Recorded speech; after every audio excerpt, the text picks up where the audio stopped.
daí começa a falar o currículo, o que fez, tudo que fez, vai demorar 3 horas o vídeo, então eu acabei já partindo para o conteúdo para vocês, né?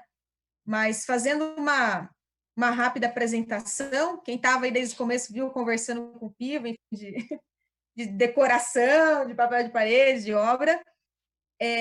Eu sou designer, estou formada, minha primeira graduação em design de moda pela Universidade Estadual de Londrina. Trabalhei muito tempo com confecção, com produto para mercado externo, no Paraná. Eu sou especialista em comunicação e mercado e eu sou mestre em comunicação e semiótica pela PUC de São Paulo. E eu cheguei nesta região, mais precisamente na cidade de Salto, há muitos anos, né, Piva? Por conta do Piva, que me contratou para coordenar o curso de moda no CEUNSP em 2007, e já faz 13 anos que eu virei saltense, com sotaque e tudo. E nesse meio tempo, além de outras formações, porque eu tenho uma passagem bem grande aí, eu saí da questão da moda e fui para a questão da imagem, então eu trabalhei muito tempo com fotografia de moda, e tive estúdio, fiz vários tipos de fotografia, lecionava na faculdade de fotografia também, e com a parte de visual merchandising, que era programação de ponto de venda, a parte do projeto de interiores de ponto de venda, eu fui consultora também do Sebrae e tal, em alguns projetos aí de modernização do varejo. Daí, nos últimos anos, como todo professor gosta de estudar ou é relativamente louco, ao invés de eu ir para um doutorado, eu resolvi fazer uma segunda graduação e eu estou tentando, se o coronavírus deixar, terminar esse ano a minha faculdade de arquitetura, que são 5 anos. E nesse meio tempo que foi que eu comecei a me aprofundar em cima da questão da área do projeto mesmo de interiores e do projeto de espaços de aprendizagem.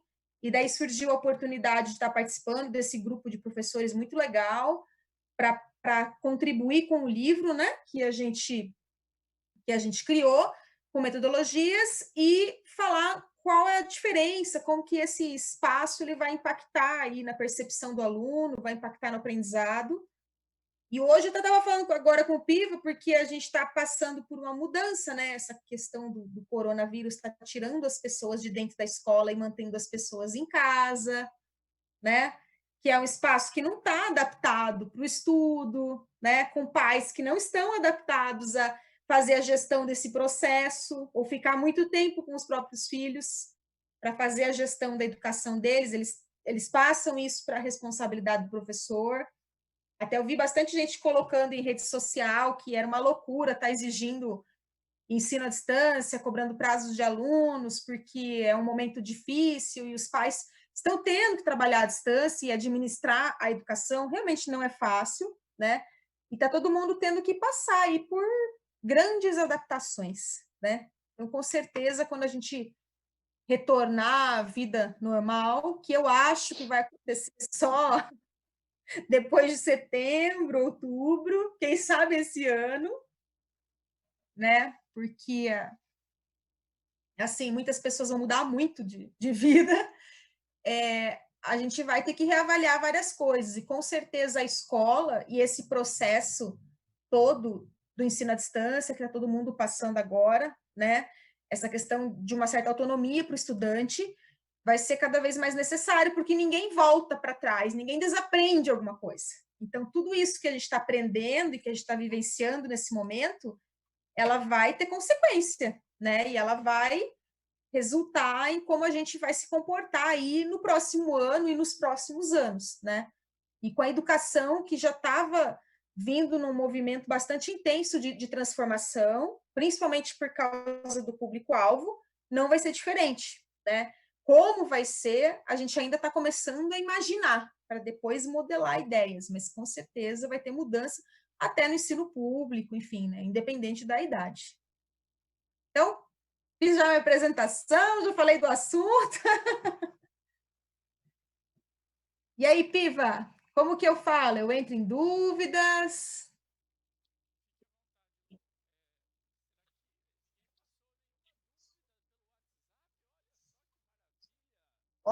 professora boa, entenderam tudo! Que maravilha!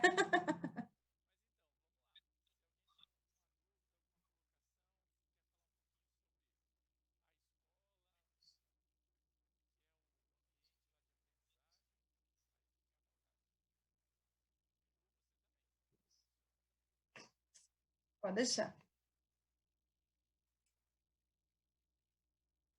Tá todo mundo com medo de falar hoje, tá frio. É, né? Oi, Sempre professor. sobra para.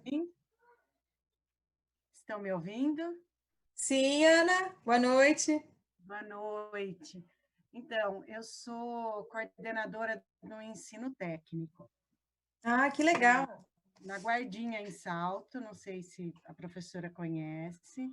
Já ouvi falar muito bem, mas nunca estive lá. Precisam fazer uma visita lá. Sim, com certeza. Então, o meu marido trabalha de noite, então, e meu filho está sozinho comigo já faz mais de um mês sem escola, então o negócio fica meio louco, né? É, com certeza. Agora, lendo o capítulo e vendo sobre a sala de aula, como que a professora vê que nós voltaremos, né? Porque agora mudou tudo. A gente já fala com o diretor, nós não tínhamos uma plataforma para poder acompanhar os alunos, como o CEUNSP tem, como o SENAC tem. Então, a partir de agora, nós vamos atrás de uma plataforma para qualquer problema no futuro poder lecionar para os alunos. Como que a Aham. professora vê que esse espaço, que seria físico, como está dizendo no texto, que tem que ser aconchegante, que tem que ser relaxante, tem que ser confortável, como fazer isso na internet, né? No mundo virtual? Olha, o mundo virtual, a questão do conforto, eu acho que a gente vai tem que fazer umas traduções aí, né? Então, por exemplo, um espaço, o conforto, ele tem que estar associado à usabilidade, à facilidade do usuário poder utilizar essa ferramenta, tá? Então, acho que a grande dificuldade de quem está usando plataforma, eu sou aluna do CEUNSP, eu uso, então, né, como aluna, eu era professora do CEUNSP até o ano passado, mas como aluna, eu uso a plataforma do CEUNSP, tem as suas vantagens, as suas desvantagens, eu percebo que os professores também tiveram muita dificuldade de entender o processo. Na semana até teve uma professora que os alunos explicaram para ela online como ela podia fazer enquete e fazer questionário durante a aula. Então, assim, a plataforma é muito legal e os alunos estão aprendendo rápido, mas ele exige uma conexão, né? Ele exige que o aluno tenha um acesso. Então, você ter o acesso à ferramenta é uma coisa, e daí por isso que eu acho que tem que estudar plataformas que sejam de fácil acesso de todo mundo, né? E outra coisa é de ser fácil de participar, porque às vezes o aluno até entra, ele tem internet, ele tem o computador, mas ele não sabe onde ele pega alguma coisa e tal. Claro que está mudando. Quanto mais jovem essa galera mais fácil vai lidando com tecnologia e aprende rápido. Mas o que eu traduziria para vocês, e levando em consideração que vocês têm que ver quem é o público-alvo de vocês, né? Que às vezes na guardinha vocês não atendem só pessoas que têm um alto poder aquisitivo e tudo mais. Eu acho que vocês deviam tentar fazer uso de algumas plataformas gratuitas e que as pessoas tenham acesso continuamente. Por exemplo, eu não diria o WhatsApp, porque o WhatsApp ele tem algumas limitações, mas embora todo mundo tenha, praticamente todo mundo tem WhatsApp. Mas eu diria, por exemplo, vocês criarem um canal do Telegram, onde vocês podem mandar áudio e os alunos ouvirem, eles podem mandar foto, eles podem conversar por esse canal do Telegram. Não é ao vivo, não está todo mundo online ao mesmo tempo, mas o professor pode disparar informação, conteúdo, vídeo para todo mundo ao mesmo tempo. E daí, a hora que esse aluno tiver o tempinho dele, ele vê. E esse aplicativo ele é gratuito e ele é leve para instalar em qualquer celular. Então, a grande maioria vai poder ter acesso na palma da mão. Então, um canal do Telegram já é uma alternativa que eu montei para minha loja. Eu tenho uma loja aqui em Salto, chama Vila Fan Decor, de papel de parede, cortina, persiana e decoração de interiores. E eu tenho uma segunda marca que é de produtos místicos e esotéricos. E para essa marca eu montei um canal no Telegram, onde eu mando dicas, eu mando coisas para os clientes. E eu participo de outros canais também. E funciona muito bem, porque daí você não é que nem o grupo de WhatsApp, né? Você pode montar um canal onde só o professor fala, e se o aluno tiver uma dúvida, ele manda a dúvida à parte, para não ficar enlouquecedor. E todo mundo que entra em qualquer momento, ele pode voltar na linha do tempo e ver tudo que já foi mandado. Então, ele não tem acesso só ao conteúdo a partir da data que ele acessou, e ele é gratuito, e vocês não têm que contratar uma plataforma, porque essas plataformas, elas têm um custo, e elas têm uma limitação, né, tecnológica, digamos assim, né? O CEUNSP, por uma semana e pouco, ele tentou sair da plataforma do Blackboard e ir para o Teams, que é o que o Centro Paula Souza usa, mas depois ele se manteve na plataforma do Blackboard. Mas é uma estrutura cara, né? É uma estrutura difícil de bancar.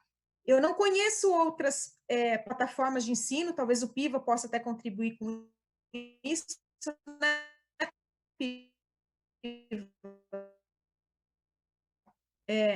seria um assim mesmo ou outra para falar, que vocês podiam estar investigando, mas eu acho que, para começar, vocês podiam começar de uma maneira mais simples, mais de comunicação, até todo mundo se ambientar. Isso podia começar até logo, podia começar agora na quarentena e no próximo ano virar um projeto estratégico da instituição, né? Fazer um teste, sem exigir muito do professor também, que não é só o aluno, os professores.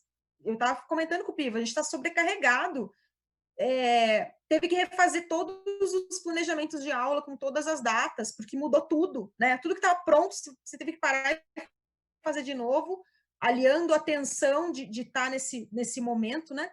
Então, eu acho que essa é a dica. Então, assim, o conforto é a pessoa se sentir confortável para acessar alguma coisa que ela sabe mexer, que ela sabe interagir, né? Isso vai ser o principal. E acessível para que todos possam ter, né? Porque, por exemplo, eu tenho colegas de faculdade que estudam comigo que estão tendo dificuldade porque eles têm um computador limitado, eles faziam uso da estrutura da faculdade, né, dos computadores da faculdade para executar trabalhos, projetos de arquitetura e tudo mais, e agora não tem, eles não estão conseguindo fazer os trabalhos de faculdade, mas a exigência continua a mesma, as datas continuam a mesma, e eles estão entrando em parafuso, estão trancando o curso no 9º semestre por causa disso, e não está tendo essa empatia, né, da instituição como um todo para com os alunos. Então, esse pensar em como as pessoas vão estar fazendo esse processo, ele é a forma principal para você passar esse conforto, que seria o físico, para o digital, creio eu, né? Não sei se eu consegui te responder, Ana, mas se eu pudesse sugerir, eu ia falar para você instalar o Telegram, tentar conhecer o canal do Telegram e, às vezes, adotar isso, porque ele também não tem limite de usuários. Eu estou inscrita em alguns canais que tem 200 mil pessoas no mesmo canal. Não é como uma lista de transmissão do WhatsApp ou um grupo de WhatsApp que tem um limite, e ele é gratuito, e você pode começar já a fazer uso, porque as pessoas não conseguem instalar aplicativos muito pesados no seu celular. Dependendo do celular, ele ocupa muitos dados, então tem que ser uma coisa mais leve, mais fácil de usar. Sim, sim. Amanhã mesmo já vou conversar com o pessoal lá na escola. Eu acho que pode ser muito aproveitado, porque a gente vê que não só os alunos, mas o comércio, está todo mundo muito cru nessa hora, né, com relação a essas novas tecnologias. A faculdade, a escola pública, a escola técnica, está todo mundo muito cru, e daí que a gente vê o quanto a gente precisa estudar para poder avançar. Mas uma vez tendo feito esse avanço, não vai dar para regredir. Então, uma vez tendo feito esse canal, tendo disponibilizado o exercício online para o seu aluno, não vai dar para voltar para a sala de aula, quadro, e vamos lá sentar e a tarde toda falando. você vai ter que continuar, sabe? A aula começa na sala, ela termina em casa, ela continua.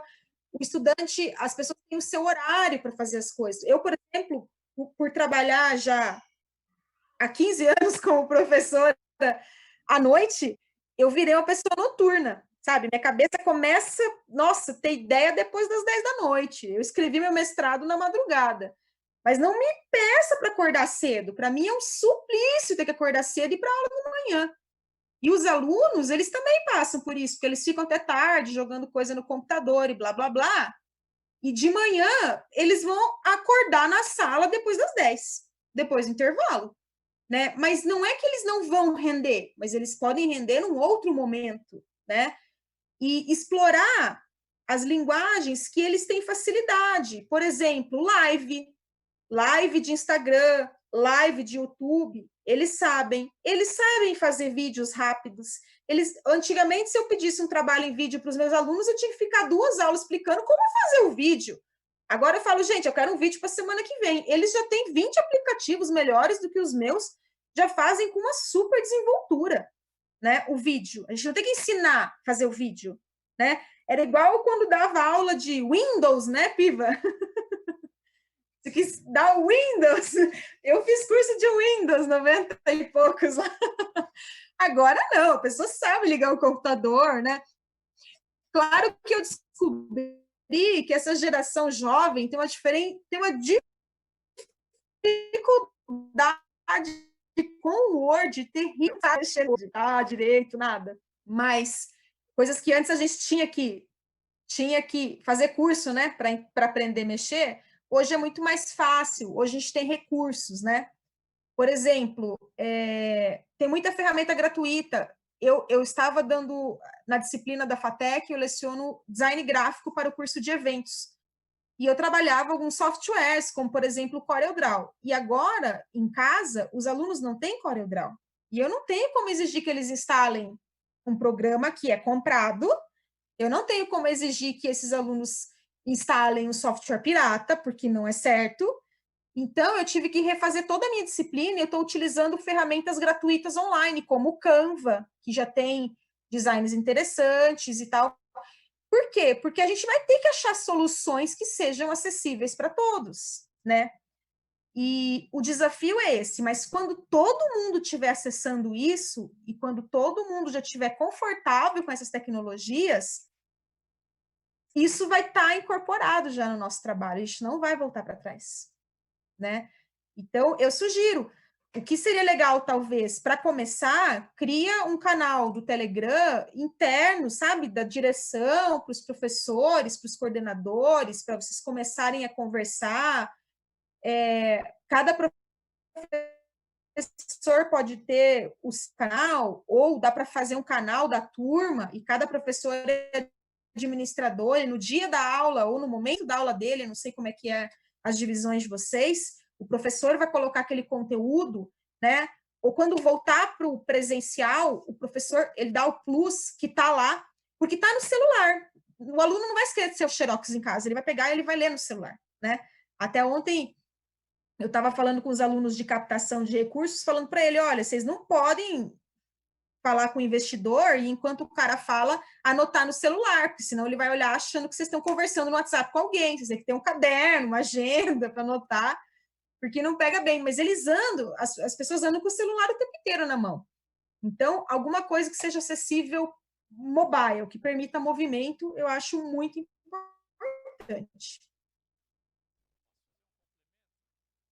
Diga.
para não ter muito retrabalho, né? Embora a gente está sempre atualizando o nosso conteúdo, né? Mas quem dá muitas aulas e tal tem muito trabalho, braçal mesmo, de ficar fazendo coisinha desnecessária, né?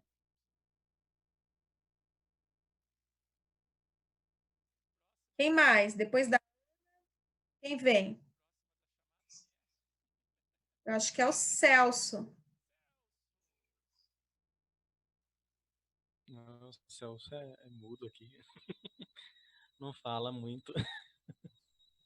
Estamos ouvindo. Na, na verdade, eu li o conteúdo, né? Vi os vídeos. E uma coisa que eu noto muito que talvez possa trazer muita dificuldade é a questão de espaço físico mesmo, né? Sim. Não só espaço físico, como custo. É, nas imagens que foram utilizadas, claro, são exemplos, né? Mas você vê sempre pouca gente na sala, né? No ambiente. E isso é Sim. um pouco diferente do que a gente vive, né? Geralmente as salas são cheias. Então isso eu gostaria que você comentasse um pouco sobre isso, né? Na verdade, essa questão de ter as salas terem bastante gente. É, eu trabalho na Guardinha também, né? Sou professor lá e trabalho no Senai. Aham. E até para ajudar a pensar um ambiente melhor nas duas instituições. Sim. A questão do espaço físico, principalmente para determinados tipos de instituições, é muito complexo, porque, né, vamos pensar numa instituição estadual, municipal, você tem um projeto, um tipo de layout determinado, um prédio determinado, uma sala no formato, e são coisas que não vão mudar, né? Você tem uma limitação orçamentária muito grande e você tem uma limitação física do mobiliário muito grande, porque é o que tem, né? Então, eu vou ver se eu encontro depois, embora esteja em inglês, o vídeo que mostra a sala que eu coloquei o exemplo na segunda parte da aula que eu mandei para vocês. Eu estou mostrando um exemplo para a gente repensar o espaço de uma sala de aula. E ele é em cima de um estudo que foi feito e eles fizeram essa remodelação dessa sala de aula e era uma sala de aula com muitos alunos. Ainda um pouco menos do que a gente tem, mas era uma escola pública de fora do Brasil, mas com muitos alunos. E a dificuldade era justamente a locomoção deles dentro da sala e uma série de outras questões que eles fizeram as modificações necessárias. E esse projeto foi interessante porque não foi uma super decoração e não foi uma super mudança, mas o mais legal é que ela envolveu os estudantes, os professores e a comunidade. Então, eles que pintaram as paredes, que ajudaram a pregar as coisas, fixar os móveis e conseguiram doação e reformaram carteiras e fizeram coisas para melhorar essa sala de aula, né? Porque a gente sabe que vai existir sempre a limitação do espaço e que a sala é pequena. Então, assim, o que eu, eu penso que dentro de todas as limitações que a gente tenha na sala, seja possível fazer. Por exemplo, muitos espaços de aprendizagem, inclusive tem algumas empresas fora do Brasil que são especializadas, elas comercializam esse tipo de mobiliário, eles têm mesas já que elas acomodam de 4 a 6 alunos e já tem uma tela embutida na lateral da mesa, onde todo mundo se conecta e já projeta nessa tela e trabalham em grupos. Numa sala convencional, isso é muito complexo, mas às vezes a gente consegue fazer alguns tipos de lousas, até em PVC, com doação de material de empresa de comunicação visual, que eu posso fixar na parede e direcionar um grupo de carteiras para lá, ou eu posso deixá-la móvel e todo mundo anota e faz alguma coisa mais dinâmica ali, sem ser uma tela, mas sendo algo de anotação, que ajuda nas discussões em grupo, dependendo da dinâmica que o professor adota, né? Quando possível, às vezes, ter uma mesa maior com mais gente em volta é melhor do que ter carteiras individuais, mas isso é um impeditivo para a prova tradicional, porque no dia de prova a gente precisa, infelizmente, ainda colocar todas as carteiras separadas dos alunos distantes, porque não adianta tentar mudar o espaço se o método não muda, se o sistema não muda, né? Só que a gente percebe que quando a gente vai mudando um pouco o nosso método, se o espaço for apresentando diferenças, vai fluindo melhor esse trabalho, porque não tem como você aplicar um pensamento do século XXI com uma estrutura do século XVIII, né? As pessoas já são diferentes. Até eu começo o conteúdo que eu compartilhei com vocês falando justamente de comportamento, que as pessoas estão se comportando diferente, elas estão exigindo mais, né? Então, assim, é uma dificuldade real, não vou conseguir te dar uma fórmula do que fazer que consiga te ajudar, mas eu acho que alguns elementos, como cor, como às vezes adaptar numa mesa maior rodinhas para eu permitir um determinado movimento, possibilidades de ter mais lousas na sala, ou colocar, não, eu, por exemplo, eu já trabalhei em instituição que não gostavam, não podia colar cartas na parede, sabe? Então, com muito custo, eu consegui fazer com que eles instalassem uma barra de madeira deste tamanho ao longo do corredor, e naquela barra eu grampeava trabalhos, eles não estavam colados na parede, sabe? Então, a gente tem que tentar dar a nossa forma, né, de disponibilizar isso para o aluno, mas está dentro do que a instituição está pregando, né? E claro que a gente tem a limitação física de não conseguir transformar tudo, de não ter o orçamento para transformar tudo, mas eu acredito ainda que eu acredito muito na criatividade do brasileiro, e eu acho que a gente é mais criativo quando a gente está na escassez. Então, eu acho que quando a gente está num momento assim de, putz, o que eu vou fazer? Sabe, você abre a geladeira, não tem nada, o que eu vou inventar? Você inventa uma coisa com ingredientes aleatórios que às vezes fica muito bom, sabe? Então, assim, tem muito projeto legal com pouquíssimo recurso e que tem excelentes resultados. Ter um dinheiro, fazer um projeto lindo é excelente, mas ele é muito distante da realidade de muita gente. Vai acabar o tempo, né, Piva? Vai ter que começar outra reunião. Parece.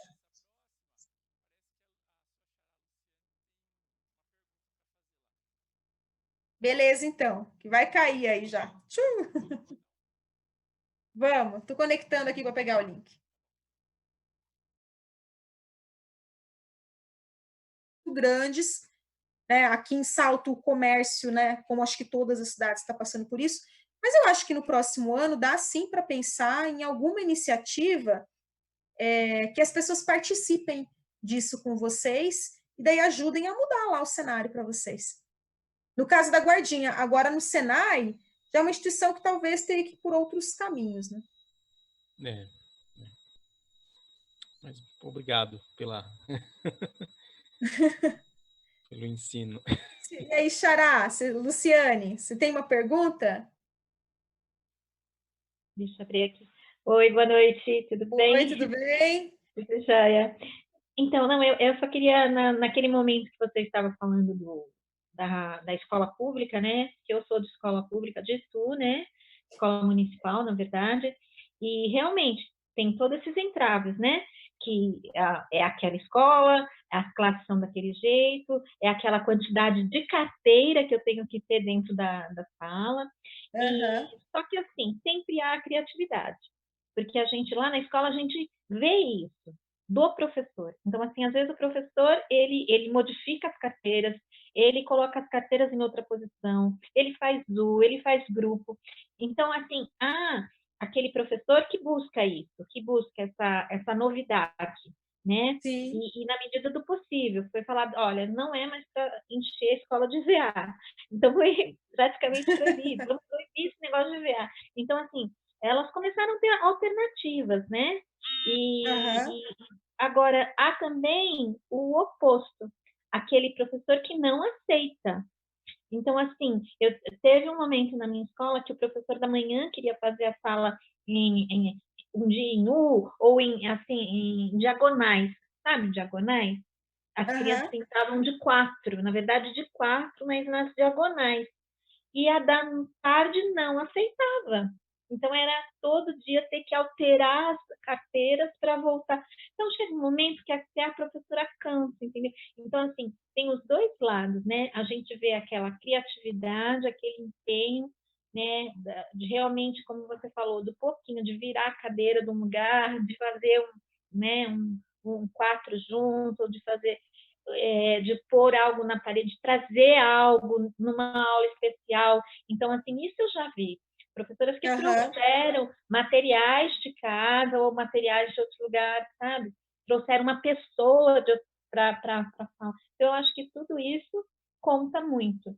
E há aquele professor resistente, que é aquele professor que tem que ser a carteira enfileira, um vendo a nuquinha do outro, né? Como a gente fala, um vai ver a nuca do outro, e a lousa na frente. E não aceita, né? E se sente ofendido. Quando você vai falar algo, se sente assim, meio que ofendido. Mas eu trabalhei a vida inteira assim. Essa a resposta, né? Geralmente é esse tipo de professor que não está fazendo esse tipo de curso que vocês estão fazendo, né? Infelizmente, é o cara que precisava estar fazendo. Mas o que acontece é o seguinte, vai também da visão institucional, porque eu sou uma pessoa muito, o Piva me conhece, sou muito autoritária, muito briguenta, digamos assim.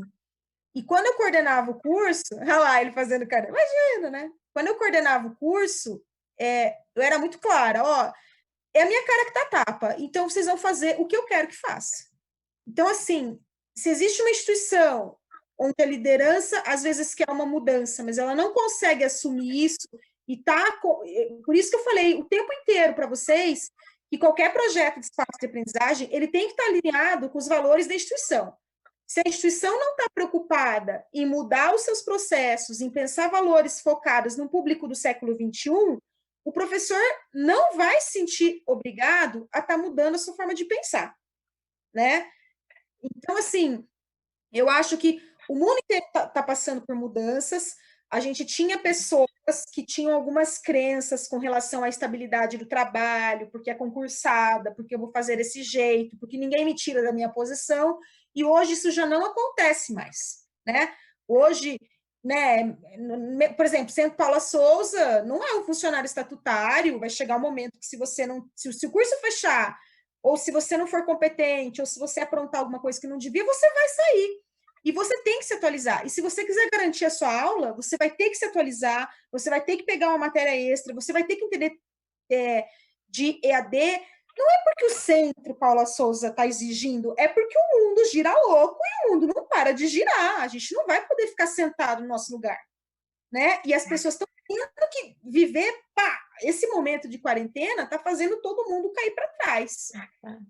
E fazendo as pessoas pensarem, né? Claro, tipo, nossa, né? Eu vou ter que... Tem uma opção, né? Exatamente.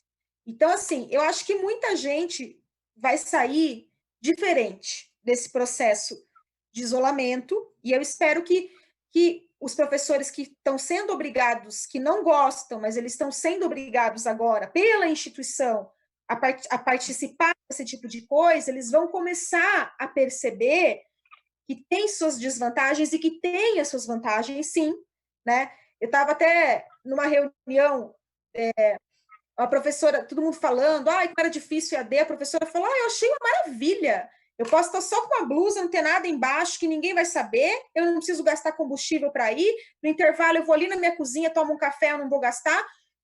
E eu olhei porque eu falei, nossa, eu não tenho que sair de casa correndo, porque eu vou pegar 20 minutos de estrada, e se eu atrasar 1 minuto, vai impactar no horário que tu chega lá e ir no pau na estrada. Não, eu atravesso, sabe, a minha casa e eu tô ali trabalhando. Isso é uma maravilha. E os alunos falaram para mim, professora, a melhor coisa é que 5 minutos depois que acabar a sua aula, eu vou estar na cama debaixo da coberta. Eu não vou ter que esperar 1h30 de ônibus para chegar na minha casa.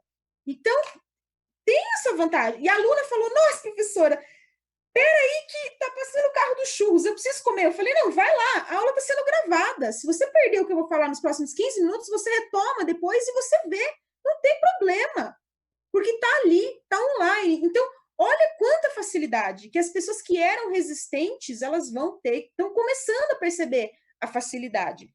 e vão ter que se adaptar. No caso da escola, realmente existe essa dificuldade de colegas que não trabalham. E existe isso no curso superior, quando a gente pede para um professor explicar um tema novo e ele se nega. E eu conheço gente que se nega. Não, eu não vou ensinar isso. Está dentro da matéria dele, mas ele se nega a aprender uma coisa nova.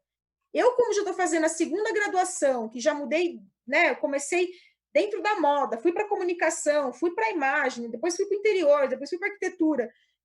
Eu entendo que todo mundo tem que ser flexível, mas não é todo mundo que consegue, né? Não é uma obrigatoriedade, não é todo mundo que consegue, mas dentro do possível, as pessoas vão ter que ter uma certa flexibilidade no trabalho, mas elas só vão ter isso no começo quando lhe for imposto. E por isso que é importante a visão institucional, a direção, como isso está vindo de cima para baixo, sabe? Exigindo, gente, vocês vão ter que trabalhar em grupo, vocês vão ter que colaborar. O processo agora é esse. Ah, você não está contente? Beleza, tenta concorrer a diretor na próxima gestão. Mas agora vai ter que ser assim, porque tem alguém que está dando a cara a tapa lá, né? Só que, né? Mas isso é o meu ponto de vista, tá? Assim, como pessoa briguenta, enfim, que queria defender com unhas e dentes o meu ponto de vista. Não seria fácil. A minha irmã é pedagoga, ela trabalhou muito tempo no Paraná, em escola municipal, agora ela é concursada no município como pedagoga. E ela ela reclamava muito disso também, de chegar numa escola e, né, eu não sei como é que é o concurso dela, porque eu não entendo muito disso, mas ela era alocada numa escola agora, ela só se encontrou quando foi para uma escola longe pra caramba, e era uma escola dentro de uma comunidade rural, que a comunidade inteira abraçava a escola. Tudo que você precisava fazer na escola era só pedir, que já vinha, assim, de caminhão de todo mundo. E ela, assim, faz de tudo para continuar lá. Porque conseguiu achar um grupo de professores que está numa escola rural e disposto a fazer coisa diferente, né? Então, eu acho que as pessoas vão mudar. Não vai ser fácil. Mas isso tem que ir de cima para baixo. Assim, não adianta o professor comprar briga sozinho, porque vai gerar inimizade com o colega, né? É verdade. Né? Obrigada. Lúcia, professora, como podemos manter um bom desempenho em relação ao grupo quando você está em uma equipe ou escola em que todos se sentem cômodos em relação ao ensino e quando você os faz, sai da zona de conforto? E se eles se sentem ameaçados ou tem aqueles que acham que você está querendo chamar a atenção da sua diretora ou algo parecido? Marilúcia, muda de escola. Assim, não tem jeito. A questão é a seguinte: faça o seu melhor sempre, porque a hora que você deitar a sua cabeça no travesseiro, você vai estar em paz com você. Sabe, eu já trabalhei em minha primeira instituição, a primeira faculdade que eu trabalhei no Paraná, antes do Pino me contratar para vir para Salto, eu tinha um coordenador muito difícil que fazia diariamente assédio moral comigo, e assim, eu quase entrei em depressão e foi muito difícil. Tem coisas que a gente não consegue mudar na hierarquia, mas eu tentei fazer o meu melhor. E até hoje eu converso com ex-alunos de lá, já faz mais de 15 anos. Eu fui convidada para participar de coisas lá com esses ex-alunos, projetos, depois que eu já tinha vindo para Salto, porque as pessoas reconhecem isso. Então, assim, fica na sua, tenta fazer sua parte, e se as pessoas acharem que você está querendo chamar a atenção da diretoria, infelizmente, elas vão achar. Você tem que se importar com o que você acha, com o que o outro acha, a gente não tem domínio, né? É uma droga, mas, assim, não tem muito o que fazer. Dentro de um ambiente de trabalho, sempre vai ter. Eu, com certeza, com a minha personalidade explosiva, também tenho colegas de trabalho que falam, nossa, já tive colegas de trabalho que chegaram para a diretora, para a coordenadora e falaram, nossa, mas a Lu pega isso, a Lu pega aquilo. Claro que vão me oferecer coisas. Na primeira problema que tem, quem que vai resolver a bomba? Ai, Lu, você aguenta aquela turma ruim? Poxa, Lu, você pega essa disciplina com essa turma que está dando trabalho? Claro que pego. Vai chegar um momento que o coordenador vai até sentir vergonha de não me oferecer alguma coisa em troca, porque eu sempre estou segurando bucha, sabe? Então, eu acho assim, faça o seu melhor, sabe? E vai chegar um momento que as pessoas acabam abaixando a bola e reconhecendo. Eu já fui trabalhar em muitas instituições. Aqui na região, eu já dei aula no CEUNSP, né? Desde 2007. Eu já dei aula na Uniso, eu já dei aula na Exanc, já dei aula na FAAL em Limeira.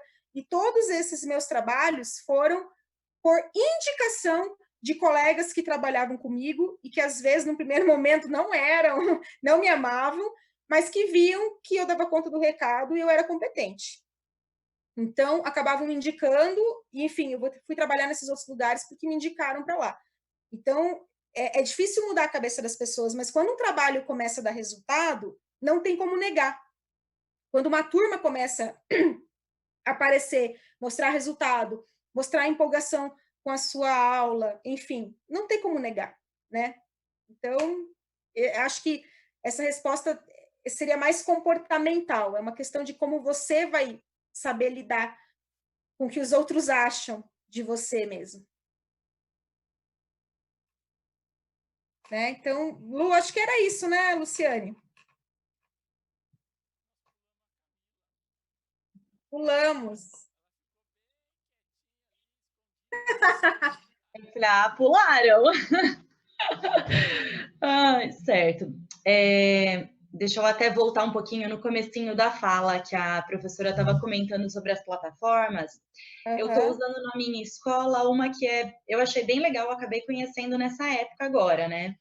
Que é o Classroom. Então, eu até não sei se ela é bem uma plataforma, mas é um local onde a gente consegue postar atividades, consegue interagir com os alunos, então, assim, eu achei bem interessante. Estou usando o Teams também, né? É a do Google? O Classroom eu vou do pegar Google? um pouquinho aí. Do Google, isso. Ela é bem legal. Voltando também ali um pouquinho da fala do outro professor, porque eu fiquei só ouvindo aqui, pegando as coisas, né? Eu achei, quando eu estava assistindo os vídeos, né, que você postou, eu achei bem interessante o layout realmente das salas. E aí eu fiquei pensando um pouquinho assim na nossa realidade, não só em ambiente físico, que a gente sabe que demanda muito investimento, muitos esforços. Mas eu fiquei pensando também assim, eu dou aula para o ensino médio, né? Numa forma de como se modelar e sensibilizar os alunos para eles começarem a compreender que quando a gente vai trabalhar, eu não sei até se todo mundo vê dessa forma, mas que quando a gente vai trabalhar com esse aluno, ou sei lá, em grupos ou em US, que isso é para ter uma aprendizagem de verdade, uma aprendizagem significativa. Porque muitas vezes, quando você está trabalhando com um adolescente e você acaba mudando, ou deixando perto, ou formando, sei lá, duplas produtivas, eles acabam achando que aquilo é um momento de relax, ou é um momento, quando é duplas produtivas, que um vai poder ir meio na colinha do outro. Então, eu acho assim que para a gente começar a mudar o ambiente da sala, não só o físico, a gente precisa também começar a modelar a cabeça dos alunos, né? Para eles entenderem que eu estou ali num grupo, eu estou trabalhando com, sei lá, com o meu colega, não estou fazendo individual, não quer dizer que eu não preciso trabalhar ou me expor.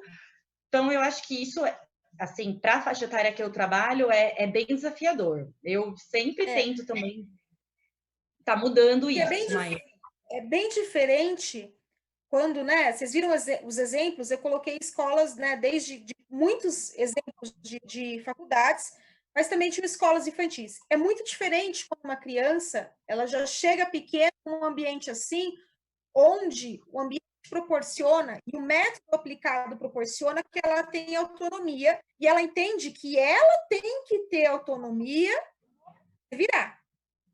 Enquanto a gente tem alunos que vieram de um processo de ensino tradicional que a gente teve também, que eles interpretam a aula como o professor falando e o aluno ouvindo passivamente. Então, eu entendo que essa percepção do aluno de que existem outros métodos e que o professor está utilizando de outros métodos também é complicada, porque às vezes o aluno acha que o professor está dando pesquisa para não dar aula, ele está enrolando. Né? Porque existe ainda essa mentalidade, né? Então, eu acho que é um processo, vai mudar completamente daqui muitos anos, a partir do momento que as crianças que estão entrando já entram numa escola onde se tenha uma outra metodologia, No entanto, algumas questões, como, por exemplo, fazer o exercício deles pesquisarem o impacto do ambiente ou o impacto de diferentes layouts na percepção deles, e eles pesquisando isso, e eles lendo, poxa, olha, tem estudo que fala, olha, isso é interessante. Não vai sair da boca do professor. Porque se sair da boca do professor, dependendo da idade, principalmente adolescente, pode interpretar de outra forma. Porque é um momento, a adolescente, justamente, é um momento de interpretar tudo ao contrário, porque ele é questionador, né? Mas o que os adultos falam nem sempre é o que eles gostariam. Então, assim, eu acho que isso poderia, você, às vezes, dentro da sua matéria, se possível, tentar fazer com que eles pesquisem sobre espaço de aprendizagem e como isso vai influenciar no trabalho em grupo e como que é importante o aluno ser o gestor do processo, o aluno ser o responsável pela educação, o professor só está fazendo a gestão. Não é o ensinador, o passador de informação, né? Porque vocês estão fazendo um curso de metodologias. O espaço, ele é um elemento que vai contar muitos pontos quando você usa outras metodologias, certo? Vai contribuir. Mas tem também a questão do aluno entender que a sua metodologia mudou e que ela tem uma finalidade. Eu acho que tentar envolver eles num primeiro momento nesse processo e na sequência começar a passar mais autonomia para eles pode ser uma forma. Assim como tentar engajá-los a mudar o espaço, a participar desse projeto de espaço. É muito mais fácil com crianças, porque às vezes os professores fazem isso de uma maneira mais lúdica. Ou eles chamam para brincar, vamos fazer uma maquete de como seria a sala de aula? Imagina o que teria na sala de aula. Às vezes, para o infantil, é mais fácil, porque você vai para o lúdico. E o adolescente, às vezes, ele vê a sala de aula, dependendo da estrutura familiar e do repertório dele, ele vê como uma prisão. Eu tenho que estar lá batendo horário.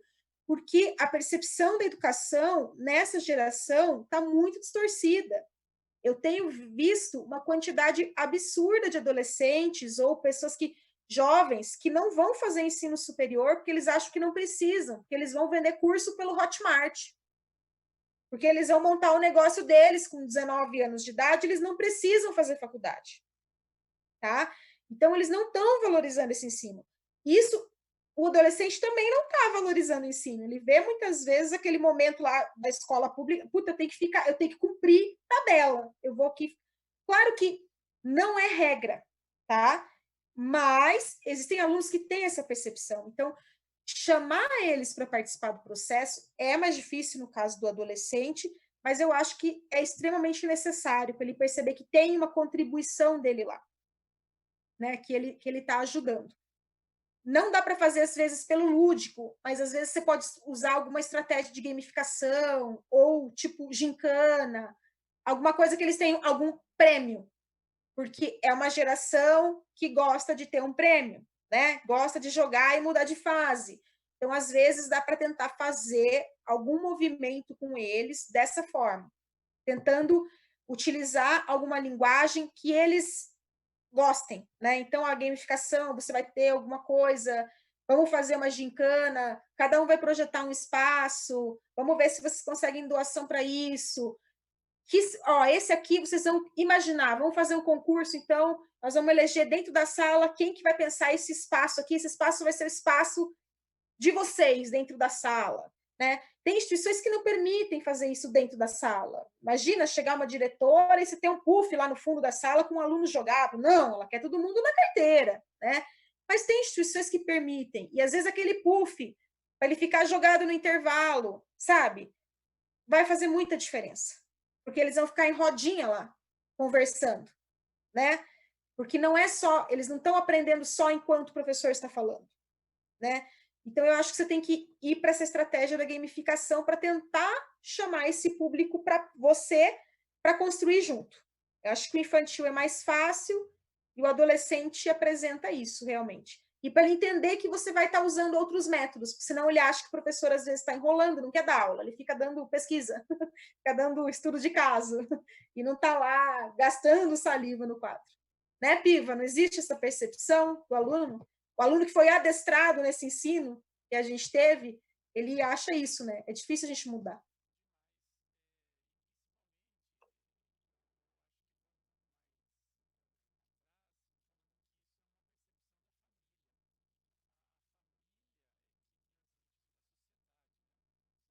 Uhum.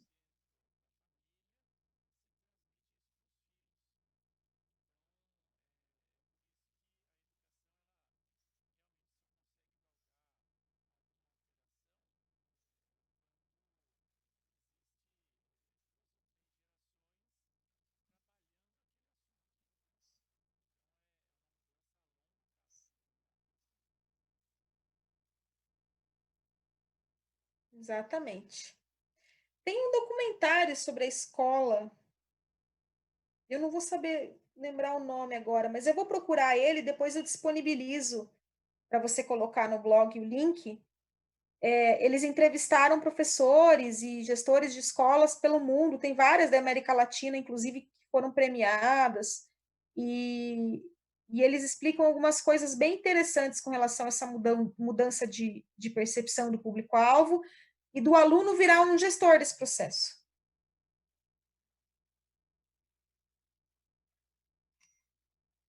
E quem mais agora? A gente já foi a Camila, vamos ver pela ordem alfabética. Cadê?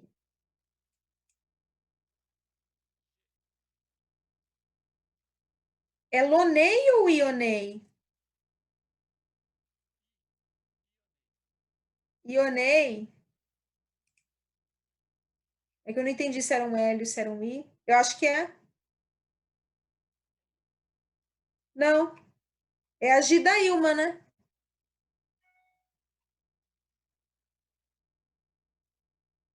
Acho que é você, Gidailma. Agora não tem como fugir, né? Pois é. Eu não sei em que. Achei bem interessante, porque assim, como chama a atenção? As crianças entrevistarem. Eu achei uma dinâmica incrível. E assim, como o meu universo é educação infantil, de 0 a 3, o cérebro, né? Lá pela emoção a gente acaba cativando mais. Então, me marcou muito. Mas falando de espaço, realmente é uma desconstrução. Professor de educação infantil é sentar no chão. Então, 0 a 3, para que cadeira? Para que mesa?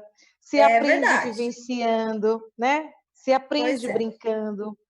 Vem a BNCC agora para reforçar muita coisa, né? Hoje a educação infantil é vista como a primeiríssima infância e a gente sabe que adulto, né, a gente quer formar.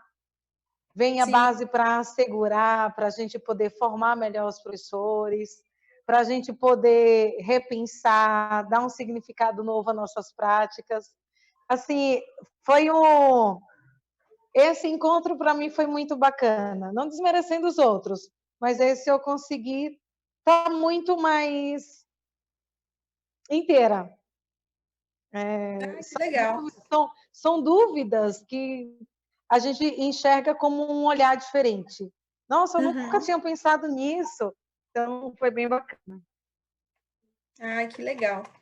E o infantil, eu acho realmente, não tem que deixar essa criança... Aliás, as crianças, elas estão tendo crises de ansiedade muito cedo, porque elas têm muita atividade e muita cobrança, né? 6 anos já tem uma agenda mais lotada do que adulto, quase. Tem várias atividades, escola, curso, não sei o quê. Então, esse momento que você está, eu acho que ele é fundamental. E acho que, assim, Montessori, alguns métodos de outras escolas diferentes, onde a criança põe a mão na terra, onde a criança tem uma outra percepção do mundo, eles são fundamentais. Eu fui fazer um curso dentro da arquitetura, tentei experimentar todas as possibilidades. E eu fui fazer um curso de bioconstrução com um casal de Minas, que eles dão esse curso, e os filhos deles, eles estão agora eles mudaram de de casa para morar numa mini comunidade, porque eles estão numa escola Waldorf. Mas eles não têm TV em casa. E as crianças, eu conheci eles menores, mas agora um tinha 6 e a outra tinha 10. Estava todo mundo no curso e eles estavam junto. E eles em nenhum momento eles interromperam o pai e a mãe enquanto eles estavam falando. Eles sentavam, eles prestavam atenção em todo mundo. Eles estavam presentes.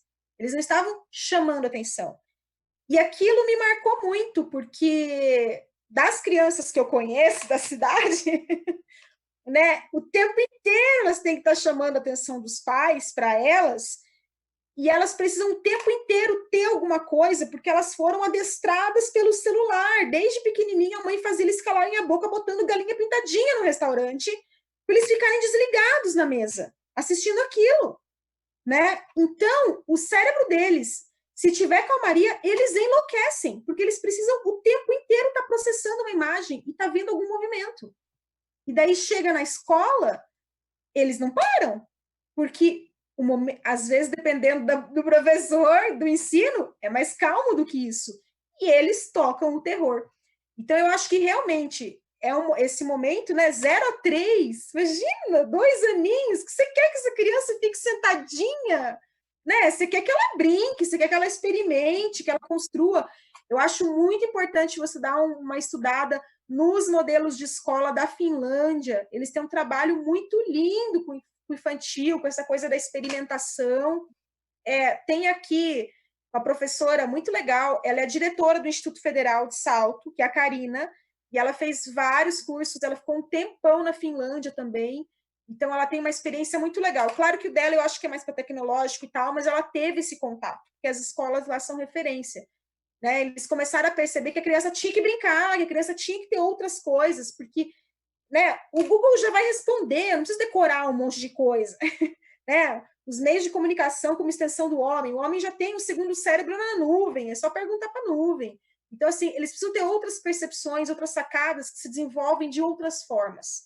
E não é só coisa técnica que vai passar. E é nesse momento que ele vai começar realmente a criar essa curiosidade, né? Imaginar, né? Contar história, atuar, criar desenvoltura. Eu acho muito legal. É complicado dependendo da exigência que se faz, mas eu acho que você devia insistir aí em tentar sentar no chão. A gente, graças a Deus, né? A gente tem uma equipe muito boa. Eu sou da prefeitura de Itu e a gente começou, já faz desde 2017, um estudo. O Instituto Avisalá fez muito sucesso em Salto. Não sei muito da realidade de Salto, mas a gente viu que é uma linha que pensa na criança, né? Como é que o meu aluno aprende? E aí a gente vem trabalhando em grupo e estudando a abordagem Pikler. Que legal. Onde vem exatamente... É fantástico mesmo, falar de tudo isso é encantador. E aí participar desse curso, vendo com jeitos diferentes, metodologias que a gente pode agregar bastante, nossa, muito bom. A Vanessa, que vai falar no instante, eu vou deixar um restinho para ela dar continuidade e acrescentar mais. Então tá bom. Estamos no mesmo universo. Boa noite, legal. Professora. Realmente boa noite, tudo bem? Tudo. Nós estamos... a gente trabalha mesmo com creche. E, assim, é uma grande dificuldade, apesar dos estudos terem se iniciado a partir de 2017. A gente está pesquisando muito, tentando aprofundar, mas os pais ainda enxergam a creche como assistencialista. Sim. E as professoras ainda sentem dificuldade, né? Porque nessa nova abordagem de aprendizagem não tem uma receita pronta. A gente precisa compreender cada aluno todos os dias em suas individualidades. Então, isso mexe um pouco com elas. E eu gostei bastante desse vídeo que eu assisti referente ao estudo do comportamento das gerações. Porque eu acho que essa linha de trabalho, né, na formação dos professores, vai ajudá-las a compreender a necessidade dessa mudança. Porque Sim. até então, precisamos mudar porque veio a BNCC, porque veio uma... cortou seu som. Posição do... Tá conseguindo ouvir? Agora sim. Fala bonito. Volta de novo. E quando a gente a evolução do comportamento, a gente começa a entender o porquê, né? Que não é culpa dos pais, que essas crianças gostam da tecnologia, é evolução do comportamento. Então, a gente tem que buscar estratégias e metodologias para atender essas crianças. Não tem. Mas também para evitar o contato excessivo da tecnologia, principalmente nas iniciais. E tem pessoas que falam que os caras que trabalham no Vale do Silício, eles não deixam os filhos deles terem celular muito pequenos, não. Porque, às vezes, limita a capacidade da imaginação, limita uma série de coisas, né? Essa geração atual fala, né, da crise da ansiedade pelo excesso de informações, e, na verdade, eu percebo essa dificuldade com os professores lá na creche, porque essa imensidão de informações ao mesmo tempo faz com que elas se percam no caminho. Então, a gente precisa direcionar bem o trabalho para poder incentivá-las. Sim. E uma coisa que é muito importante é a questão manual, tá? Porque está se perdendo os movimentos por causa da tela, tá? Dos movimentos, dos touches. Eu brinco que no futuro não vai ter bom cirurgião plástico, porque ninguém mais faz picô nem crochê com a avó. Ninguém tem esse ajuste fino de desenhar, de pegar, de pinçar, de pintar, porque fica só no dedinho ali, nos 2 dedões. Então, assim, é importantíssimo fazer coisa com as mãos, principalmente nas fases iniciais mesmo da infância. Por isso que a gente tem realizado o trabalho a partir de experiências, né? Colocar essas crianças no chão, em contato com materiais não estruturados, para fazer um resgate desses movimentos mesmo. Que legal. E tu tem um sítio, Piva, tem um aluno de eventos que é o Flávio, que eles trabalham bastante com a questão de educação socioambiental com crianças bem pequenas lá. E trabalha turismo e tal. Vai cair também a conexão.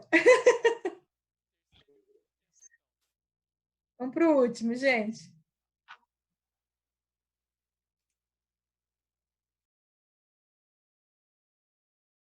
Tudo isso, né? Eu fiz um curso de construção com bambu com um cara que construiu aquela Green School, uma escola em Bali, que também uma escola de educação infantil e tal, que trabalha muito a questão de sustentabilidade, é inteirinho construção feita de bambu e tal. E eles ajudam a plantar, então toda a manutenção da escola, eles cultivam o bambu, que depois é processado e reforma a escola. É uma coisa muito louca e todo mundo participa do processo. Né? Então, aqui a gente tem no Brasil também alguns exemplos de escolas que são projetos premiados, onde a comunidade se envolve e tal. E hoje está tendo muito movimento de bioconstrução. Então, às vezes, uma escola que tenha um espaço físico, um terreno, alguma coisa, pode fazer algumas oficinas diferentes, tal, onde os alunos vão ajudar a colocar a mão na massa mesmo, a fazer, sabe? Desde fazer as paredes com terra, com materiais, isso já trabalha sustentabilidade, trabalha manualidade, trabalha envolvimento, trabalha um monte de coisa. E tem vários grupos aqui na região que ajudam. Tem um pessoal de Indaiatuba, que se chama Aboré. Eu fui fazer um curso lá, eles dão um curso de bioconstrução e tal. Trabalham toda a questão de processamento de compostagem, uma série de outras coisas também que é legal. Né? Tem muita gente que tenta produzir. Lá na FATEC mesmo tem um canteiro na FATEC, que se os alunos quiserem podem colher temperinho, levar para casa, colher algumas coisinhas e cuidar, né? Claro que hoje em dia o pessoal chega, estuda e se manda, não quer muito participar, mas tem gente que se envolve, né? A gente está tendo na quarentena aluno que está lá na FATEC fazendo comida para fazer doação. Então, em casa, fabricando máscara para fazer doação. Então, sempre tem quem se envolva, né? Públicos muito pequenos, às vezes, eles não conseguem, são crianças, estão, né? Enfim, os pais realmente acham que a creche é para ficar tomando conta, que não vai ter um processo educacional ali envolvido, que é só para entretenimento, que não é, né? Mas eu acho que as pessoas, aos pouquinhos, estão mudando a percepção. E é fundamental, sim, até que a Vanessa estava falando, assistam, pesquisem mais. Tem vários vídeos na internet que falam da geração alfa. E muita gente também fala... antes de começar a se falar em geração alfa, todo mundo falava da criança cristal ou da criança índigo, né? Que são aí subclassificações de geração, que são crianças muito mais sensíveis com o mundo, com o planeta, com a sustentabilidade, e são elas que vão levar esse conhecimento para os pais, e não o contrário. Então, são elas que vão ter esse contato, que geralmente é fora de casa, e elas vão levar isso para os pais. E daí os pais vão ter que adotar algumas posturas, porque o filho está cobrando, né? Pai, você não pode fumar. Pai, você tem que reciclar. Pai, você tem que fazer não sei o quê. E os pais vão ter que se modelar, porque essa criança mais sensível está vindo mesmo. Eu conheço, uma vez eu estava numa venda de beira de estrada, e comecei a conversar com a mulher, e ela falou, minha filha é vegetariana. Eu falei, a criança tinha 6 anos, ela falou, ela nunca comeu carne, todo mundo na minha família come carne, eu nunca consegui dar carne para essa criança. Ela era vegetariana porque ela era vegetariana, ninguém ensinou, não era uma moda, ela era. E acaba que ela muda a estrutura familiar, porque daí a mãe tem que descobrir outras receitas, tem que descobrir outras coisas, começa a repensar seu próprio consumo. Então, essas crianças estão fazendo uma grande mudança no mundo. Eu mostrei para vocês, antes de falar, com quem falta falar ainda? Meu mouse sumiu aqui, Piva. Eu acho que era a Marilúcia, que ela não conseguiu conectar. Eu mostrei para vocês, né, falando das gerações, de uma classificação assim, bem grosso modo, né, que são as gerações Baby Boomer, geração X, geração Y, geração Z, geração Alpha. Mas eu tenho um outro autor que eu gosto muito, que ele estuda gerações, não necessariamente por idade, mas por comportamento. Ele se chama Francesco Morassi, com C, e ele tem um livro muito conhecido, que foi traduzido já para o português em 2010, que se chama Consumo Autoral. É um livro para a vida de vocês, assim, se vocês puderem ter, é muito legal. Tá? É publicado pela editora Estação das Letras. Chama Consumo Autoral. Então, ele tem um centro de pesquisa de comportamento na Itália, com pesquisadores espalhados pelo mundo inteiro, e eles fizeram análise de comportamentos de consumidores, e ele classifica grupos de consumidores. Então, ele tem um grupo que ele chama de Lively Kids, que são essas crianças mais sensíveis, crianças mais conectadas, que vão, de fato, ter uma outra percepção sobre o mundo, que elas têm as referências delas que vêm de outras crianças, vão ser crianças mais empreendedoras. Então, ele dá um tipo checklist mostrando características desse público. Depois tem outros grupos de consumidores, tem o grupo consumidor maduro, tem vários grupos de consumidores dos 20 aos 30 anos. Então, não significa que todo mundo que tenha 30 anos pensa igual. Ele classifica por forma de pensar, não por idade. Né? Tem idades parecidas, mas por forma de se comportar. E como o material é um pesquisador de tendência de comportamento, geralmente as tendências de comportamento, na minha área que eu estudo, elas têm ciclo longo, tipo, elas vão de 15 a 20 anos. Então, esse material já tem 10 anos e ainda é muito atual e ainda vai durar mais 10. Então, se vocês puderem fazer a leitura, eu recomendo, que é bem interessante, para entender de gente, para entender para onde a gente está indo. Claro que eu acho que ele vai ter que refazer um pouco o livro depois do coronavírus, porque outros comportamentos emergentes estão começando a surgir aí na nossa sociedade nesse momento. E a gente vai ter que ter uma mudança de percepção da vida, da casa, do trabalho, das relações interpessoais, da valorização do estar presente, porque a gente sempre... Uma coisa é você não ir visitar a sua família porque você não quer. Outra coisa é porque você é proibido de fazê-lo. Daí você quer.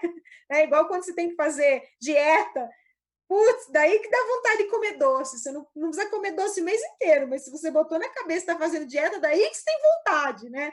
Principalmente brasileiro. Então, assim, vai ter muita gente estudando comportamento humano depois desse coronavírus. Acho que o Piva colocou ali o link, Piva, do livro, no chat. É esse aí mesmo. É muito bom. Bom, eu sou fã de carteirinha desse autor. Quando ele traduziu a primeira vez para o Brasil o livro e ele veio num evento, eu fui a primeira a abrir a caixa e pedir autógrafo, porque é muito inovadora a forma dele de pensar, tá? É, claro que eu trabalhei o conceito do marketing tradicional com vocês, de comportamento, mas esse estudo, assim, é o que a gente tem hoje de melhor para entender de gente. E a nossa matéria-prima são pessoas, né? Vocês são professores. A gente trabalha com pessoas, né? Então, é importante. Mais alguma dúvida, pessoal? Ah, tá tentando conectar a Viviane também.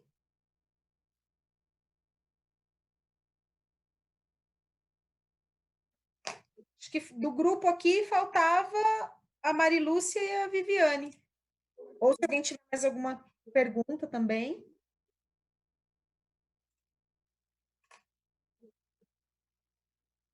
No material que eu disponibilizei para vocês, que eu proponho como vocês projetarem um espaço de aprendizagem, seria legal vocês tentarem fazer esse exercício desse projeto da sala de vocês, mesmo que vocês não vão de fato implementar, mas para começar a ativar o processo de criação de vocês, para começar a ter ideias e tal. De fazer um levantamento fotográfico da sala, tirar as medidas da sala, desenhar um esboço do que é essa sala, do que essa sala poderia de ter um atrativo diferente, porque vocês sairão desse processo pessoas diferentes. Então, quando voltar a aula presencial, não vai ter como voltar igual, né? Alguma coisa vai mudar, porque nós vamos mudar e o nosso público vai mudar. E a sala está estática, né? Então, eu acho que seria bom vocês tentarem fazer esse exercício, mesmo que não possa ter investimento, mudar muita coisa, sair pintando muita coisa, mas para vocês tentarem reorganizar a disposição das coisas, deixar um cantinho um pouquinho mais interativo, às vezes procurar se alguém pode fazer uma doação de alguma coisa para vocês deixarem diferentes, para poderem aplicar as técnicas que vocês estão aprendendo no curso, né? O professor Ângelo falou muito da coisa da teatralização, isso é muito interessante, porque na questão do teatro, o aluno não aprende conhecimento técnico somente, mas ele aprende até uma desenvoltura, e isso pode influenciar diretamente esse aluno em uma série de coisas que os professores influenciam. Vocês que são de Itu, tem o Emerson Castilho, que ele cuida da parte de patrimônio em Itu. E ele sempre conta que tem uma professora aqui de Salto, que é a Sônia Chamon, e ele era menino num colégio público, e ele foi fazer um curso de História da Arte com ela.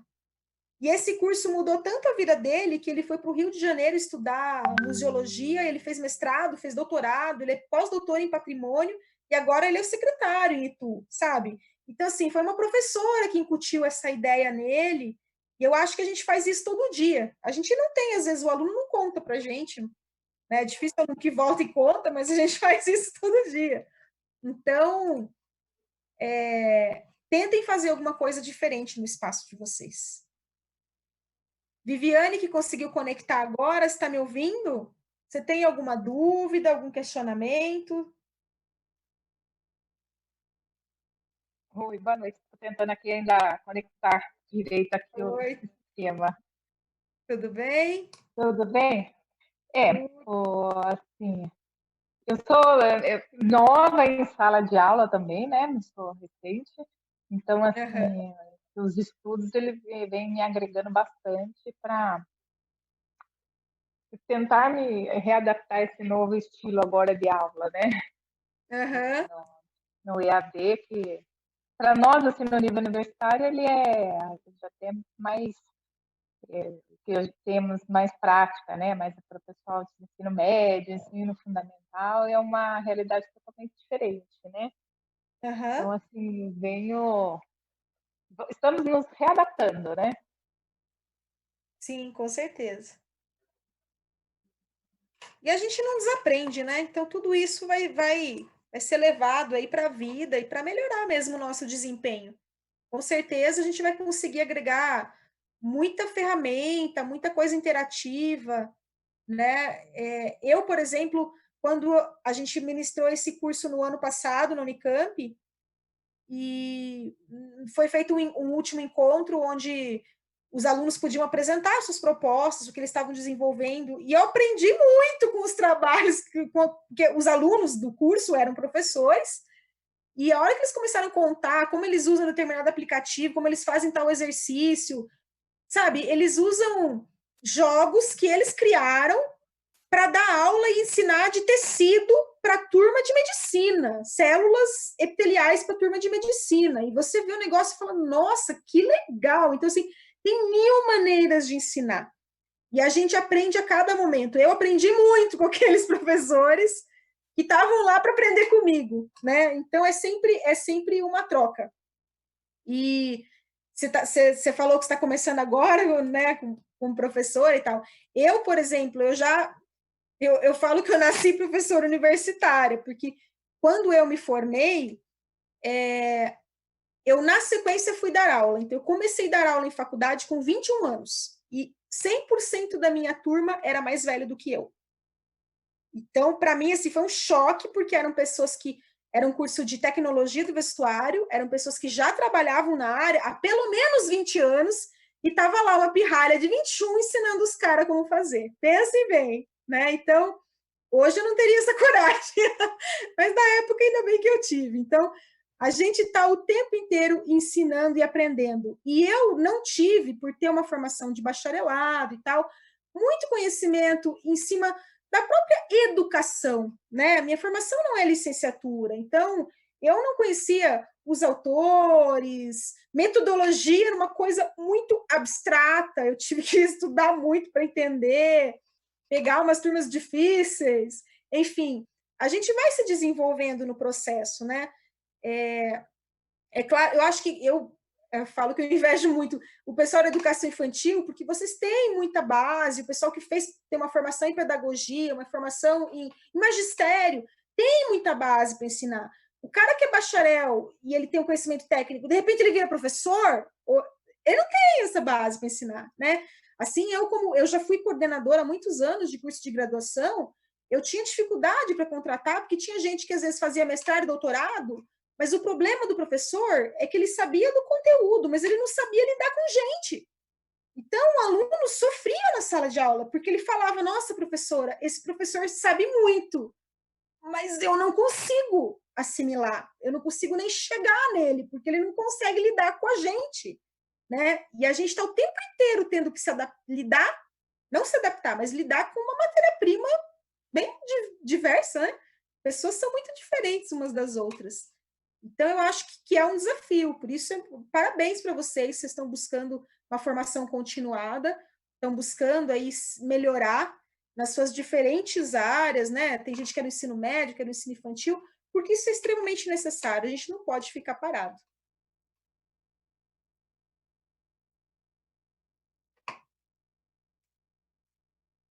E aí, Piva, dá uma ajuda para mim.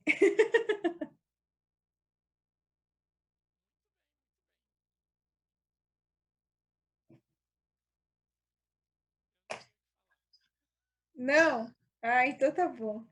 E tem o questionário, né, que a gente aplicou sobre a disciplina, sobre o conteúdo da disciplina. Assim, a maioria teve um grande número de acertos, tiveram pessoas aqui que tiveram 100% de acerto nas 3 questões. Com relação aqui às questões, teve uma questão que foi unânime, que todo mundo acertou, foi a questão 3, relacionada aos ambientes de aprendizagem, né?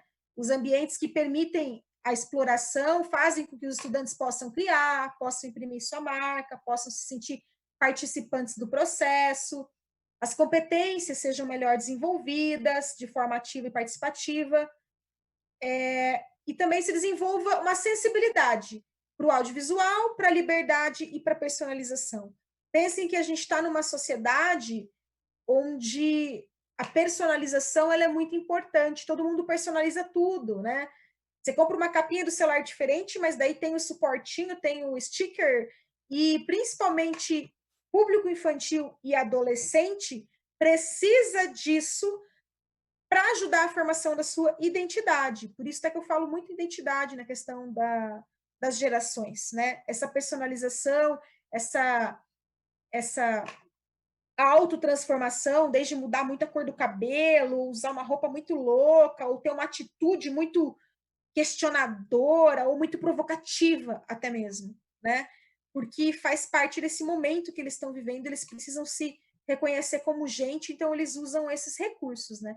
Então, a sala de aula que permite essa expressão da individualidade, ela possibilita as pessoas a criarem mais e também permite e também faz com que eles se identifiquem mais com aquele espaço, que não seja somente um espaço onde eu tenho que cumprir tarefa, onde eu tenho que cumprir horário, porque eu sou obrigada a estudar, né, que o governo exige.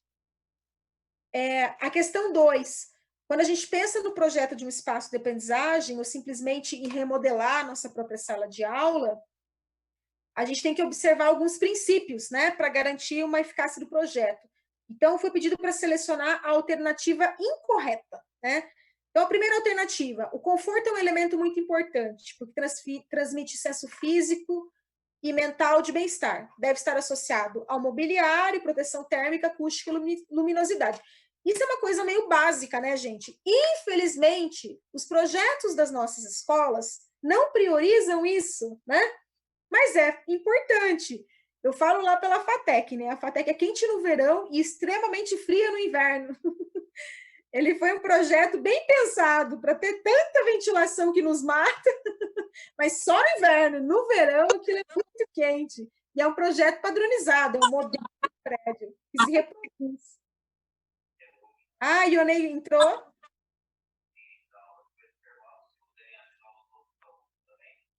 Oi, Ionei. Oi, professora. Tudo bem? Você, me desculpa, é que minha internet hoje está oscilando bastante. Não, tranquilo. Você tem alguma dúvida? Quer fazer alguma colocação? Então, na verdade, hoje eu vou ficar um pouquinho quieta, porque depois eu vou rever o material, porque eu peguei alguns trechos. Tá. Mas eu vi que dos espaços, né, dos critérios, para a gente usar os espaços das metodologias ativas, mas hoje eu vou ficar aqui ouvindo um pouco a última parte e vou estudar o material depois, vou rever o vídeo aí para eu poder me apropriar aí do que vocês falaram. Beleza, então. Eu vou continuar aqui a explicitar a questão 2, que a gente fez no questionário, né? Então, conforto é uma alternativa correta, todo espaço projetado, né, toda arquitetura tem que ter conforto, né? Tem que ter uma boa iluminação, tem que ter uma questão acústica, e nem sempre isso existe, né? Vocês podem observar nas escolas que vocês trabalham que tem uma série de questões que poderia ter sido solucionadas de uma maneira muito mais simples, mas como é um projeto meio reprodutível, né? Fez aqui, fez lá, fez 200 na mesma cidade, acaba que não tem tanto. A segunda questão, a segunda alternativa devemos pensar na equidade do espaço, garantir a imparcialidade do mesmo, com relação às diferentes necessidades físicas e culturais dos estudantes. Necessidade física, né, em termos arquitetônicos, existe uma NBR, que é a NBR 9050, que é a NBR da acessibilidade. Então, qualquer projeto de arquitetura de escola, ele necessita ter todos os seus ambientes adaptados à NBR 9050. Todos os espaços, o tamanho do banheiro tem que acolher a entrada e a saída de um cadeirante. Todos os locais têm que ter rampa. Quando não é possível ter rampa, tem que ter elevador para o uso do cadeirante, tem que ter essa questão da acessibilidade. No entanto, o brasileiro se preocupa muito com o cadeirante. E é um problema as outras necessidades, principalmente a visão, né? Então, os cegos têm muita dificuldade. A FATEC mesmo está fazendo adaptação de calçada guiada agora, né? Então, ainda não tem uma escola muito atrativa para outras necessidades. E agora, toda escola, todo professor tem que receber todo tipo de aluno. Então, além da escola não ter uma estrutura que acolha esse aluno, o professor também não foi treinado para isso, né, pessoal? O que dificulta bastante, porque você tem que colocar na sala de aula um aluno, mas você não foi treinado para lidar com ele, né? Às vezes ele tem um determinado... Às vezes não é nem um problema que você detecta físico, né? Mas às vezes é intelectual ou até comportamental. Eu falo isso porque a minha irmã, durante muito tempo, como professora, lá no Paraná, a minha mãe trabalha num CAPS e tinha um estudante que ele ia no CAPS, no Centro de Atendimento Psicossocial Infantil, e ele tinha uma série de problemas, ele foi adotivo, e ele tinha algumas perversões, algumas coisas que, enfim, bem complicadas. E a minha irmã era a professora dele na escola, só que ela não era a professora da turma, ela era a professora dele. Então, na escola tinha a professora da turma e a minha irmã, como funcionária pública, ela tinha que ficar junto dele para ensinar ele e para controlar ele, porque o comportamento dele com os outros estudantes era extremamente agressivo, perigoso, malicioso, digamos assim. Então, pensa, o professor, às vezes, ele não tem treinamento para isso, né? Para lidar com esse tipo de público. Então, é toda uma transformação que a gente tem que fazer com relação à equidade, a você receber essas pessoas, mas o espaço é importante que ele tenha. E a questão tátil, né, para o cego, ela é muito importante. Então, as identificações, não só pelo chão, mas na porta de entrada, na localização da sua carteira, tudo isso, nos próximos anos, elas vão começar a ser exigidas e muito, né? A outra alternativa, que foi a alternativa C, que era a alternativa incorreta, ela dizia que os quesitos estéticos no projeto são os menos importantes, porque são outros elementos que conferem bem-estar. As cores e modelos de mobiliário, os materiais e formas devem ser aqueles que os estudantes já associam à sala de aula para que eles não percam sua identidade. Não, né, gente? A associação, a imagem que a gente tem na nossa cabeça da sala de aula é o quê? É uma linha de produção, não é? Carteiras enfileiradas, tudo na mesma cor. Eu brinco que algumas escolas elas têm um estilo meio hospitalar, porque aquela meia parede pintada daquele verde hospitalar, que chega até uma tristeza quando você olha, porque parece um hospital. Agora a gente tem um azul, né, Piva? Um azul intenso. Saímos do verde hospitalar para o azul intenso lá. Mas, então, não, o mobiliário, a cor, tudo isso confere bem-estar, né? E por isso que a questão alternativa incorreta era C, da questão 2. E a última alternativa, o espaço deve ser multiuso para acomodar diferentes finalidades. Uma das coisas que fazem com que ele justifique o seu investimento, sim, eu falo finalidades porque o espaço tem que ser multiuso para acomodar diferentes tipos de aula, diferentes metodologias, diferentes dinâmicas que vocês possam fazer. Quando se cria um espaço de aprendizagem projetado, se faz um grande investimento, porque tem um investimento de infraestrutura tecnológica, tem que ter internet, tem que ter tela, tem que ter uma série de coisas. Se faz um investimento do mobiliário diferenciado, a pintura. Então, é claro que esse espaço, ninguém vai querer investir numa sala que ninguém vai usar. Ele tem que ser usado ao máximo. As pessoas têm que brigar para usar aquele espaço, né? Para ele não ficar parado. Então, essa alternativa era correta. O espaço tem que ser multiuso, ele não pode ficar parado, porque a gente é de um mundo capitalista e ninguém vai querer fazer um investimento no local que não é utilizado por ninguém. E a primeira questão, que daí teve mais dúvidas, era com relação a... Porque muitos projetos de espaço de aprendizagem prevêem diferentes formas, cores, materiais, mobiliários em um mesmo ambiente. E para a mesma finalidade, selecione a alternativa incorreta. A letra A, porque as pessoas são únicas e não sentem o ambiente da mesma forma. Assim, a variedade pode encantá-las a interagir de diferentes formas com o lugar. Bom, isso é fato, né? Tudo que eu fui falando para vocês ali de comportamento, né? As pessoas são únicas, cada um reage a uma coisa, tem gente que gosta de um canto, tem gente que gosta de outro. Então, essa alternativa está correta. Alternativa B, porque buscam estar diferentes da sala de aula tradicional. Alternativa C, porque a mente é estimulada por mistério e surpresa, e os espaços devem ser convidativos à descoberta. E a alternativa D, porque permitem o acesso visual, e quando estamos conectados a outras pessoas, mesmo que estejam em diferentes arranjos, nossa mente percebe que pertence a algo maior. Então, todos esses elementos, eles estão relacionados à teoria aqui da... Deixa eu pegar o slide, que eu não vou saber lembrar o nome agora. Vamos lá. Da Renate Crane, que ela fala, a mente é social, né? A gente quer estar conectado aos outros para se sentir parte de um todo. As pessoas são únicas e percebem o ambiente. A mente precisa ser estimulada e a gente gosta de ter surpresas, por isso que tem um canto diferente, um local diferente é importante, tá? Então, a alternativa incorreta desta questão era a alternativa B, porque buscam estágios diferentes da sala de aula tradicional, porque todas as outras estão corretas. Certo, pessoal? Então, ele já tem, né, a resposta, né, Piva, o gabarito, quando finaliza o questionário?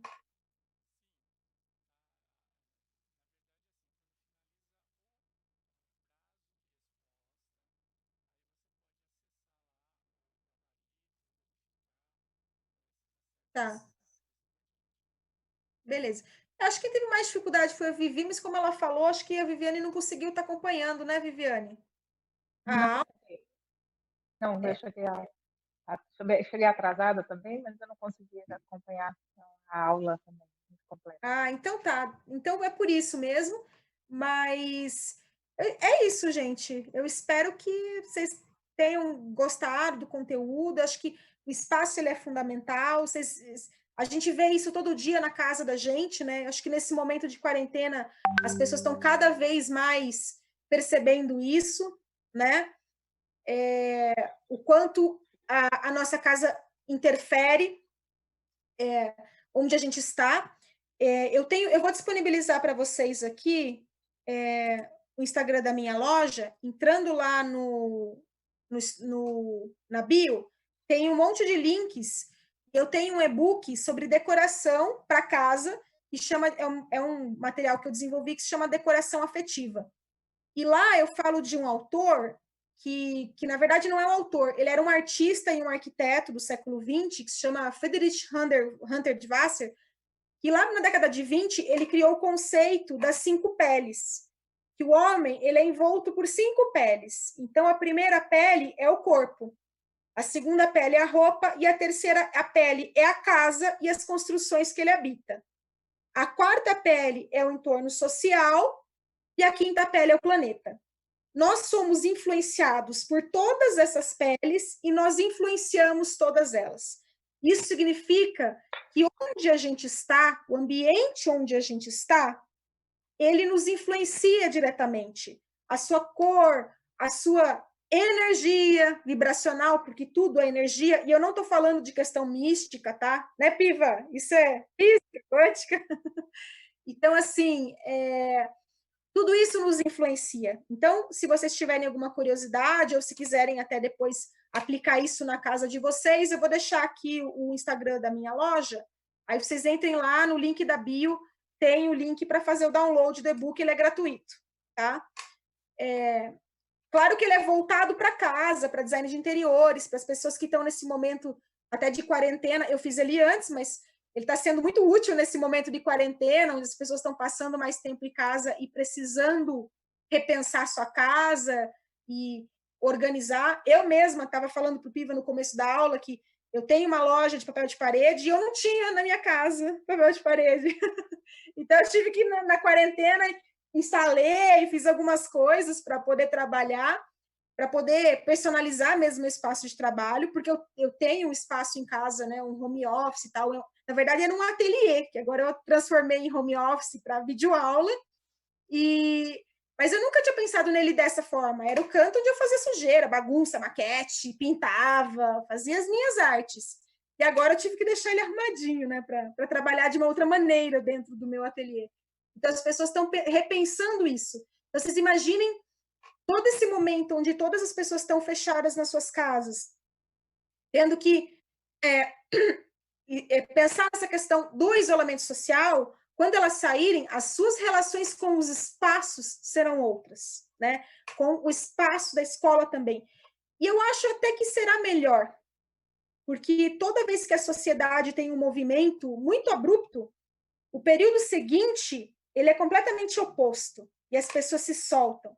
A gente pode ver isso historicamente nos anos 20, né? A gente teve a Primeira Guerra Mundial, de repente os anos 20 foram chamados de anos loucos, onde foram os anos criativos. A gente teve jazz, teve Charleston, teve um monte de coisa interessante, o cinema norte-americano despontou, teve um monte de coisa surgindo, que as pessoas queriam viver num período pós-guerra. Quando aconteceu a Segunda Guerra Mundial, momento subsequente, a gente teve o quê? O baby boom, né? Explosão demográfica no mundo, o design começou a despontar, os carros, até hoje a gente quer comprar aquela batedeira de R$2.000 da KitchenAid, que é um design dos anos 50, feito naquele período do pós-guerra, com tecnologia pós-guerra, inclusive, né? Então foi um momento muito marcante. Quando a gente teve o World Trade Center, a gente estava num momento muito tenso, e até na época eu estava na faculdade, a gente estava fazendo uma análise dos editoriais de moda e das marcas, das campanhas das marcas, e todas elas, a grande maioria, estavam fazendo coisas muito militares e muito agressivas. Todas. Um ano antes do World Trade Center, estava fazendo coisa muito militar. E, de repente, aconteceu aquilo, e, assim, em menos de 3 meses depois, todas as marcas de moda, elas mudaram as suas campanhas para coisas claras, florais, pedindo paz, porque as pessoas queriam viver, queriam mudar aquela frequência energética, sair daquela tristeza. Então, eu acho que isso vai acontecer quando a quarentena acabar. Quando a quarentena acabar, o estudante vai ter saudade da escola, porque ele não vai aguentar ficar em casa, ele vai ter outra relação com a escola. As pessoas vão querer sair, e por isso que o pessoal está segurando a quarentena, tá? Porque o brasileiro vai querer sair, vai querer fazer festa, churrascão.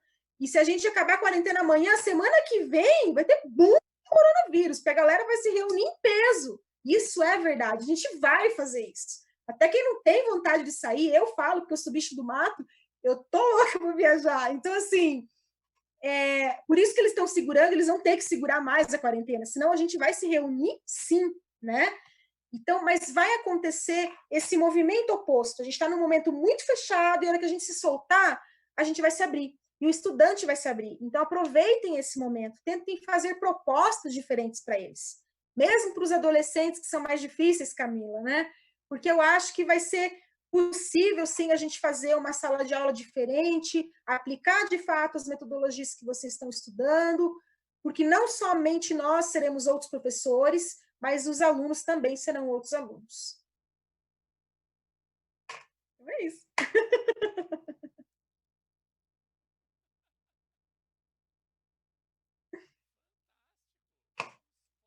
O Piva já foi disponibilizando aqui os links da Lei da Acessibilidade, muito bem.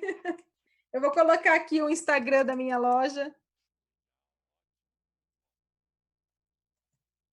É que eu não sei o link direto, tá, do download, gente. Vocês vão ter que entrar lá no Insta. Aproveita e curte lá. Se quiserem arrumar o home office de vocês, estamos aí, ó. Tem que trabalhar, né, galera? Fazer o jabá, né, Piva? Tá sem som. Põe de novo, eu não peguei. Aí. Aqui no chat, chama Vila Fã Decor. O meu Instagram. Entra no link da bio e faz.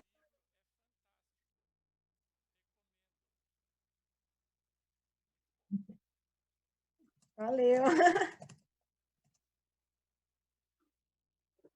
O e-book é Decoração Afetiva. E daí tem o passo a passo também, quem quiser aplicar, quase que uma gamificação para você aplicar, para você se reconectar com a sua casa. Você vai ver que a sua casa vai vibrar melhor, e você vai trabalhar mais contente dentro de casa também. É duro trabalhar dentro de casa quando a gente está se sentindo preso, né? Nós já voltamos, aqui em Itu nós já voltamos, os professores voltaram. Pois é, eu vi essa polêmica, né, que vocês estão tendo que voltar. A equipe gestora é período integral, né?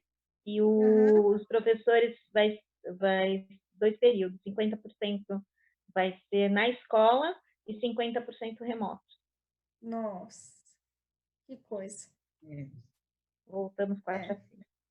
Tem que se cuidar, né, pessoal? Gente, vai cair em menos de 1 minuto. Foi um prazer. Qualquer dúvida, vocês podem encaminhar lá para o Piva também. A gente vai se encontrar mais pra frente, né, Piva?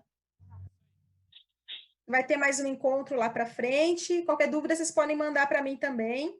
E baixem lá o e-book, que eu acho que vocês vão gostar de aplicar, se tiverem um tempinho. O professor nunca tem tempo, mas a gente arranja, né?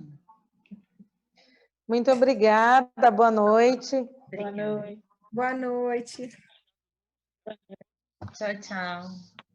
Boa noite. Tchau, até a próxima. Até, tchau, tchau.